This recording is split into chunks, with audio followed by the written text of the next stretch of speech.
everyone, I thought it would be fun to have a go at colouring this cute little fox today. Now this is from Johanna Basford's TEDx Aberdeen download, so it is a free download, so you can grab a copy and have a go. There is a link in the description to show you where to find that. Now we're going to have a go at the fox first, and then we're going to move on to the little leaves and flowers around the outside.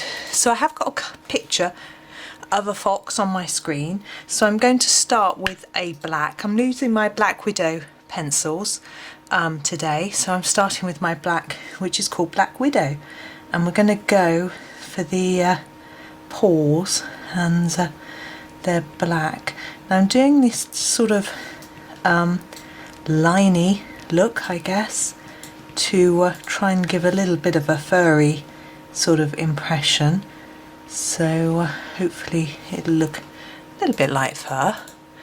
I'm just looking back to my picture, a bit of black in the ear. Now the foxes do have a fair bit of white on the chest and around the face a little bit, but what I'm going to do is put a few bits of black in there, just because, or else it just looks like I haven't bothered to colour it, but the paper's just there. And also in the picture I'm looking at, there is a little bit of black showing through, so I think that just adds a little bit of sort of more realistic, I suppose. Now the fox main colour is, he's sort of orangey brown, isn't he? Now I'm going to grab this colour, and it is called Foxy Brown, so it seems like the best colour to do, but we shall have a go and see how it looks. So again, I'm going to use this little liney stroke, I suppose, to do all the colour, because then it will look a bit more furry. Now when you're doing the around the edges, it doesn't matter if you slightly overlap, because fur doesn't stay in the lines, so it could look even more realistic and a bit more like fur if you do go outside of the lines a little bit. And we're going to do down on the main body as well.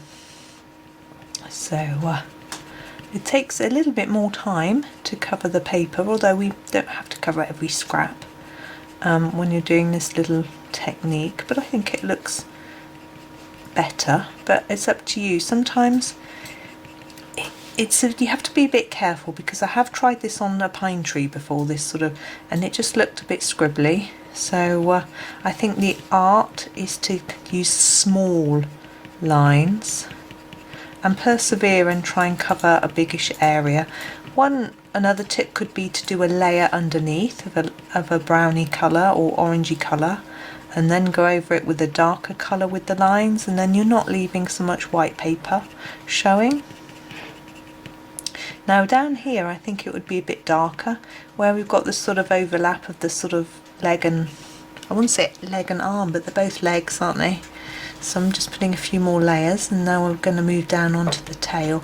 Now the tip of the tail in some foxes is white, but some it seems to be more of this sort of browny red colour, but I'm going to leave that white because that's how it's been drawn, with that defined edge sort of thing. But I'm going to overlap my fur a little bit there,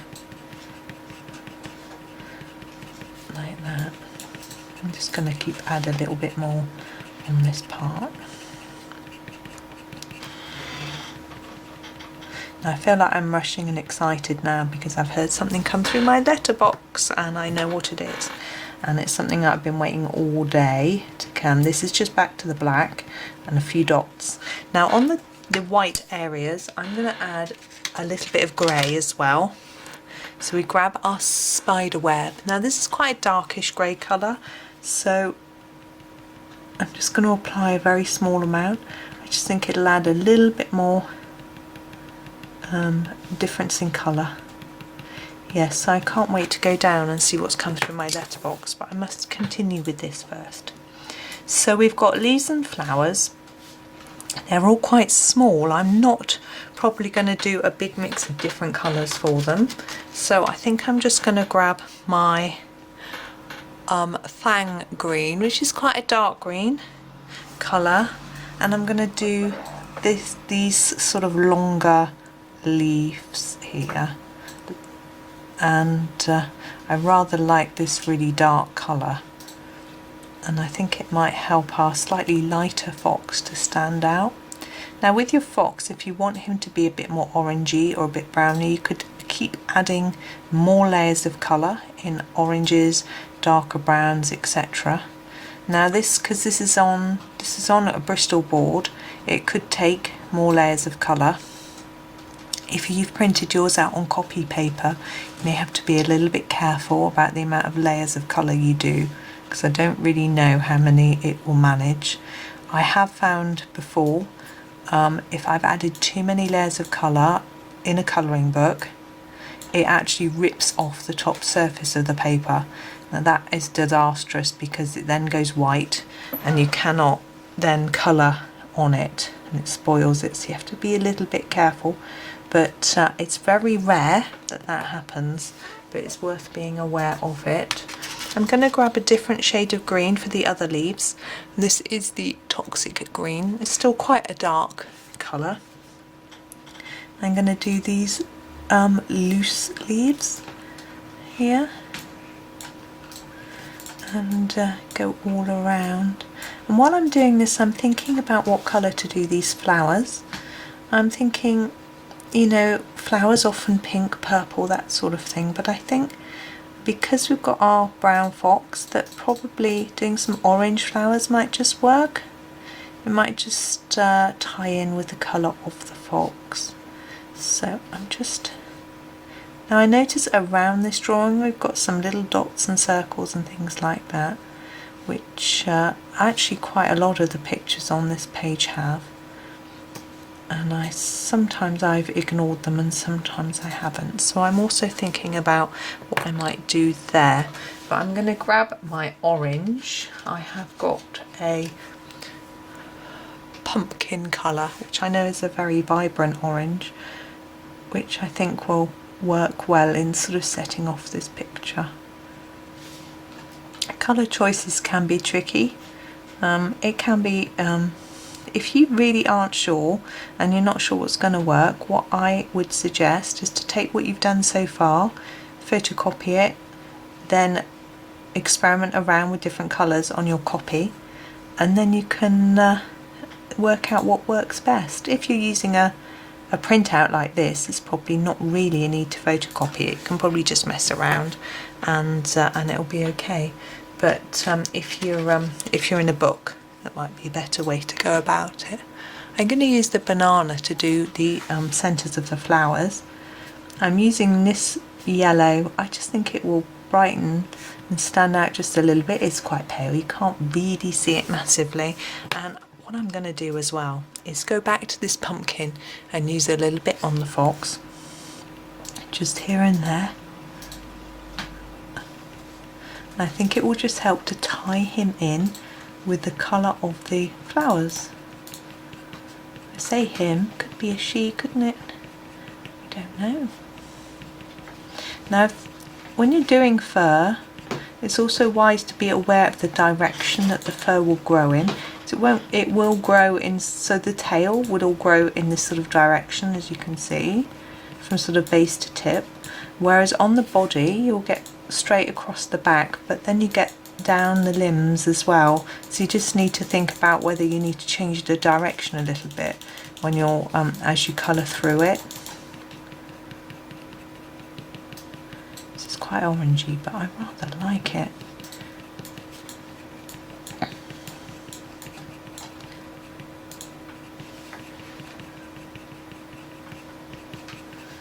You can hear me banging a pencil. I do these strokes. They're not quite as gentle and soft as what it would normally do. Now what I'm going to do is tone him down just a tad with a darker brown to finish off with. So I have got a colour called Tarantula, which is, as you can see, a darker shade, and I'm just going to put some bits of this in as well. And it can be quite fun mixing up your colours like this as well, seeing what sort of effect you can get. And if you have got an area like here that needs to be a little bit darker in here, then you can add a little bit more of your darker shade.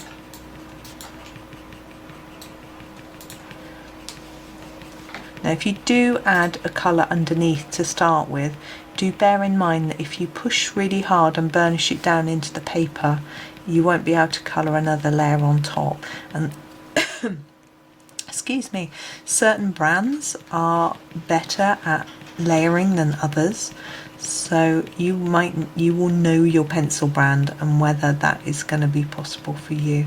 Just trying to get a little bit out the lines on the tail so it looks a little bit more fluffy. There we go. I'm going to leave him there.